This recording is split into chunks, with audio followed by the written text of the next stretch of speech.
Okay,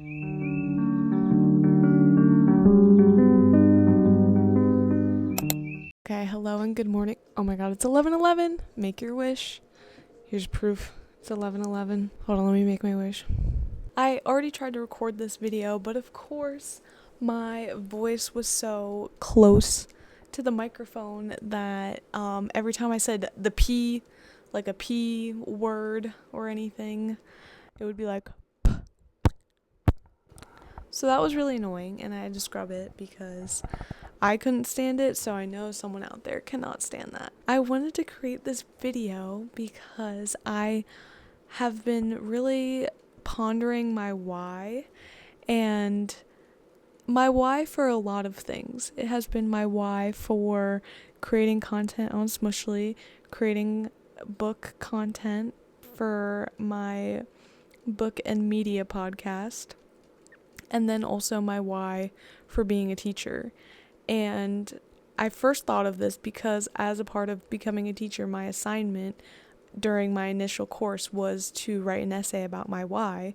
And I wrote about my teacher that I really admire. Her name was Miss P. And I just wanted to lay out the law of the land, if you will, and share my why, because I think it's important to write down your why, say your why, believe in your why, because that's what keeps you going.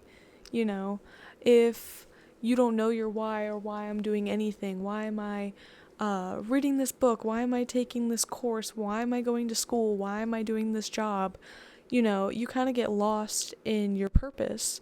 And I think it's important to always ground yourself and be like, no, I'm here for a reason. I'm doing this for a reason. There's an end goal in this.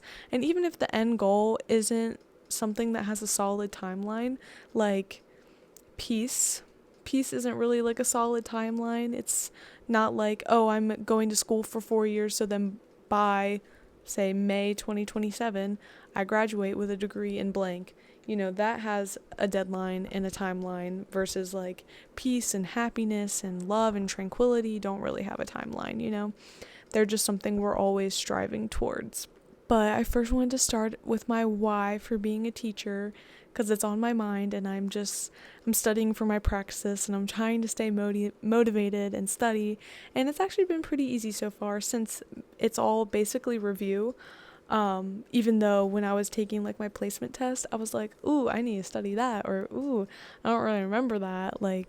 So it was very helpful to see what I am lacking in and what I need to study more of. My why for being a teacher was mainly because I remembered my teacher, Miss P, and how she was such an amazing teacher, and she really solidified my love for science and biology. And even though I didn't really go into such a biological field in a sense where it was studying the human anatomy and cells and bodily systems, I went into animals, it still really helped me she still really helped me, you know, find my passion and my love. And, you know, even if I'm not so happy with one aspect of science, there's so many aspects of science that I can go into because I do have a bachelor's of science. So yeah, and I just loved her engaging storytelling during lessons and how they related to the lesson, and I just really want to be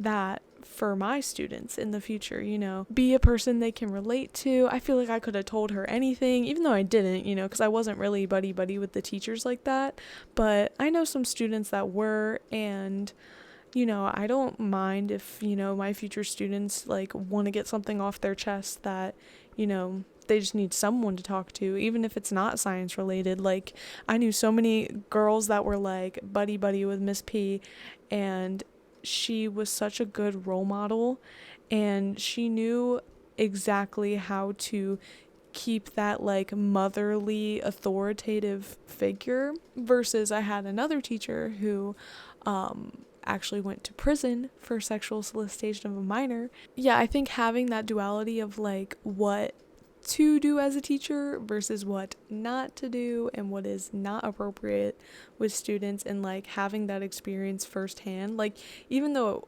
the teacher who got arrested at my school, you know, I wasn't a victim, but my friends, like, because it was a small school, everybody knew everybody, so it's like everyone's kind of your friend, so it's just crazy to live in that world where it's like you are a potential target. And it's crazy because aside from Miss P, he was also one of my favorite teachers, so I definitely lucked out on that one. But like I said, I wasn't really one to be buddy buddy with the teachers, so maybe I avoided it in that sense. But I would have gone to Miss P over Mr. P, funny enough.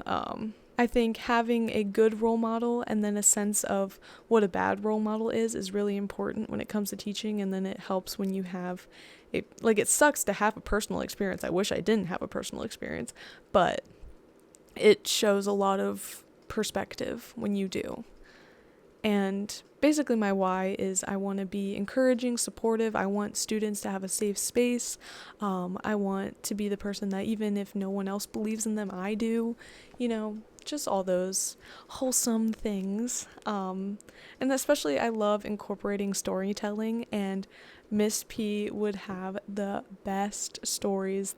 It would just blow my mind how much this woman went through. And, when you're 14 through 18, learning all about your grown-up teachers and learning about their lives before they started teaching, it's wild what they went through. Like this one time we were learning about cancer cells and the different pathologies and, different therapies and stuff, and she was telling us this story about how when she used to smoke, she had to go in and get a screening of her lungs. And she went in, got the screening, x-rays done, and then when she was checking out, I think she overheard the doctors being like, 55, female, white, like, saying all the descriptive factors of her, in medical terms, stage 4 lung cancer. And then she was like, so she goes home to her children thinking, I got stage 4 lung cancer, like, I gotta get my life together. So she goes home to her kids, gets all her stuff in order, and thinking she only has like 6 months or less to live. 6 months or less to live. She makes her kids do I guess silly things in retrospect, but in the moment it really meant a lot to her. Like she made them get up and watch the sunrise with her, and they would be like, "Oh, Mom, why are we doing this?" She was like, "You're gonna get up and you're gonna watch the sunrise with your mother," like all this stuff. And then she goes to the doctor for a follow-up thinking, oh, this is where they're going to tell me I have stage 4 lung cancer. And then they go and they tell her she's clear. And she was like, oh, what? Like, and I'm sure that was a very like life-opening perspective for her, being like, oh my God, life is so fragile. Like I really need to take care of myself. And I think she stopped smoking after that, obviously, because she was like, I don't want stage 4 lung cancer, So she would just have really engaging stories like that would like get you to pay attention and, how important these lessons are in real world applications. And I just want to do that for others and my future students. And I think that'd be very nice. Moving on to my why for this channel, I think mainly this is for my spirit or my soul, if you will, like my creative nature and like things I want to do. Like I want to make silly videos, but then I also want to make video essays and all the sides of me that are both creative, and I love writing and reading and all the things. And then the reading kind of transitions into my book and media podcast, because I'm also beginning to want a slower kind of lifestyle when it comes to consuming media. And I think it's important to like intentionally consume media when everything is at our fingertips. You can go on YouTube and you can search up the latest thing that is happening, the latest trailers for a movie. Like, you had all these scenes from, for example, Obsession. Me and my boyfriend just saw Obsession. Before even the theaters were coming out, there were scenes coming out where it's like, oh, you can see, it's kind of spoilers, because people suck and, they go and record things anyway when you're not supposed to. Or, it gets released for trailers from the directing cast, or not directing cast, but the advertising people for the movie. And, you you see all the stuff before you even see the actual media. So I went in blind. Like, the only thing I saw was the trailer for Obsession. I only saw the trailer where he's like on the phone with the company and he's like, I want to undo the wish, and they're like, yeah, we don't really do that. Like, and then he's like, so she's just stuck like this forever? And he's like, yeah, man, I don't know how to help you with that. Like, you should have made a better wish. Like, basically telling him to go like himself. And that's all I saw. So I knew it had to do with like a weird, like, she's obsessed with me in like a gruesome, self-destructive way, but I'm not going to spoil the movie for you, but that's basically what I got. So I basically went in blind, but it was like so fun to go in blind because I didn't know anything that was going to happen. And I've been trying to do that more with movies and TV shows. Like, if I see anything on my For You page that talks about the things that I'm trying to, experience, I like hit not interested or just like pretend that to my algorithm that I don't want to see it. But then after the fact, I will go and I will search up all the fan art and all the explanations and all that stuff. So I really enjoy experiencing it as it is meant to be experienced. So that is my why for the book and media podcast, is like, I want to slow down. I want to enjoy things as they're meant to be consumed, like take it episode by episode or movie by movie, really think about it, absorb the material, and then put it in a structure where I can talk about it, and then have like a little spoiler section at the end being like, hey, okay, spoilers now. I'm going to talk about it as in like a book club, movie club, whatever, media club sense. But then also have the majority of the video be encouraging others to do the same. Because I think in a world where media is so saturated, we need to slow down and like actually think about what we're consuming. Because I haven't watched another movie since Obsession, and we watched it on Saturday, and I'm not really a big movie buff, but I will watch a movie here and there, or like I'll watch like a Disney movie to go to sleep or something, because it's just like it helps a wandering mind. And I haven't watched a movie since, because I've been sitting and I'm thinking, I'm like, damn. Also, spoiler warning, so if you don't want to hear anything about Obsession, skip like a minute or so. I'm just going to say something briefly. But like, I'll just think about it. My friend said this and was like, damn, I just feel so bad for Sarah and whatever the other dude's name is that died. I forget. He was kind of more of like a jockey type.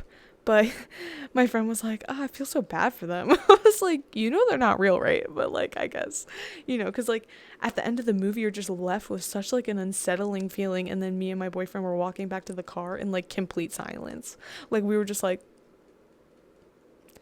total mood killer, bro. Like, not even in that sense, just in every sense. It was like, damn, I need to go like ponder or something. Like, I just need to take a walk after that movie. But oh my gosh, those are my whys for the current endeavors that I am trying to get into and stick to, because every time I make content or am studying to be a teacher and doing what I am supposed to be doing, I see angel numbers, and I associate that with like, I'm doing what I'm supposed to be doing right now. And when I recorded this for the first time, you'll see in the initial, because I look totally different from the initial video, but it was 11/11, and I was like, see, I'm doing what I'm supposed to be doing. So I take angel numbers as signs from God or higher up or whatever you believe in my case, I guess God, and I'm just like, I'm doing what I'm supposed to be doing. And I'm watching some other content creators, and this one is specifically a teacher. His name is Janifest Destiny. That's his like tag title. And his name's actually David, if you didn't know. And he, in his initial podcast episode that I watched, he was talking about how he was praying on to God, being like, can I be a content creator? Like, I really want to do this. And I don't know if I'm just like on a different wavelength or journey, but I just have a feeling that this is what I'm supposed to be doing, and I don't really, if it's not meant to be, it's not meant to be, but I don't feel the need to ask a higher power if it is meant for me, because I have pure intentions when it comes to this type of, work, and if it becomes a side hustle, like, I know my morals and my values, and like if it gets to a point where there's like brand deals and money involved, like I know how I will choose to accept money. Like, I'm not going to promote some mobile game that I'm never going to use, or get sponsored from Temu, because I know the moral implications behind those business structures, and I'm like, I don't want to support those things. So, and I don't know if that's what necessarily he was preying on. I think, he just needed some guidance maybe in that moment. I don't know his life, and I'm not trying to speak for him. Yeah, I feel like, in the moment when I'm doing things and I see angel numbers or I see good signs, I feel like I'm doing what I need to do. And hopefully that translates into something that is unique and not fitting the cookie cutter social media mold that we see all the time. It is so easy to follow the trends, and it's really hard to make something of yourself not following the trends, because the trends are what get you noticed. But I think in these avenues, I'm more doing it for myself, to get this creative avenue out of me. Like, I really don't care if I have 1 subscriber, follower, whatever, or if I have 100 million. Like, I would still be me. And I think with fame and fortune, if it were to come my way, that would be great. Then I could have some financial stability in my life that I don't really have right now, with everything, because we are in the midst of moving and getting a house, and it's really scary, financially wise.